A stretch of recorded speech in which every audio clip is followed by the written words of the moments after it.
Hi everyone, welcome to my channel. ഇന്ന് ഞാൻ review ചെയ്യുന്നത് ലളിതാംബിക അന്തർജനത്തിന്റെ അഗ്നിസാക്ഷി എന്ന് പറയുന്ന പുസ്തകമാണ്. ഇതിന് 18 അധ്യായങ്ങളാണുള്ളത്. എൻ്റെ അടുത്തുള്ളത് ഇതിന്റെ 25ാമത്തെ പതിപ്പാണ്.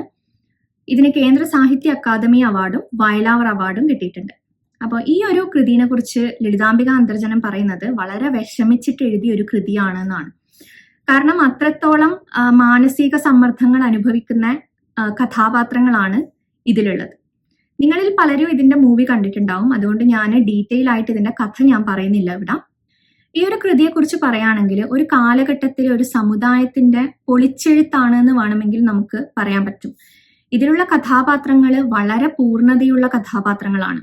അതായത് ഒരു അച്ഛനും മകനും തമ്മിലുള്ള റിലേഷൻ ആണെങ്കിലും, അല്ലെങ്കിൽ ഒരു ജ്യേഷ്ഠനും അനിയത്തിയാണെങ്കിലും, ഭാര്യയും ഭർത്താവും ആണെങ്കിലും, എല്ലാം അതിനകത്ത് നമുക്ക് വളരെ പൂർണ്ണതയുള്ള കഥാപാത്രങ്ങൾ നമുക്ക് കാണാൻ പറ്റും. അതുപോലെ തന്നെയാണ് പ്രണയം.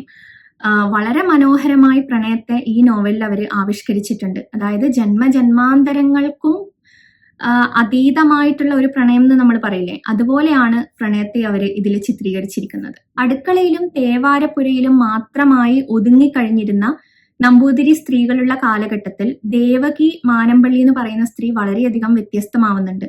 അവരുടെ പരിണാമമാണ് ഈ കഥ എന്ന് വേണമെങ്കിൽ നമുക്ക് പറയാം. അടുക്കളയിലും തേവാരപ്പുഴയിലും മാത്രമായി ഒതുങ്ങി ഒരു നിസ്സഹായായി നിന്നിരുന്ന ഒരു നമ്പൂതിരി സ്ത്രീയിൽ നിന്നും ദേവി ബഹൻ എന്ന് പറയുന്ന ഒരു സാമൂഹ്യ പ്രവർത്തകയായി അവർ മാറുന്നു. അവിടെ നിന്നും ഒരു യോഗിനിയായി സുമിത്രാനന്ദ സരസ്വതിയായി മാറുന്നു. അപ്പൊ അങ്ങനെയുള്ള പരിണാമങ്ങളുടെ ഒരു സ്ത്രീയുടെ പരിണാമത്തിന്റെ കഥയാണ് അഗ്നിസാക്ഷി എന്ന് വേണമെങ്കിൽ നമുക്ക് പറയാം. അതുപോലെ നമുക്ക് കാണാൻ പറ്റുന്നത് ഉണ്ണി നമ്പൂതിരിയാണ്. ഉണ്ണി നമ്പൂതിരി എന്ന് പറഞ്ഞു കഴിഞ്ഞാൽ ത്യാഗത്തിന്റെ പ്രതീകമാണ്.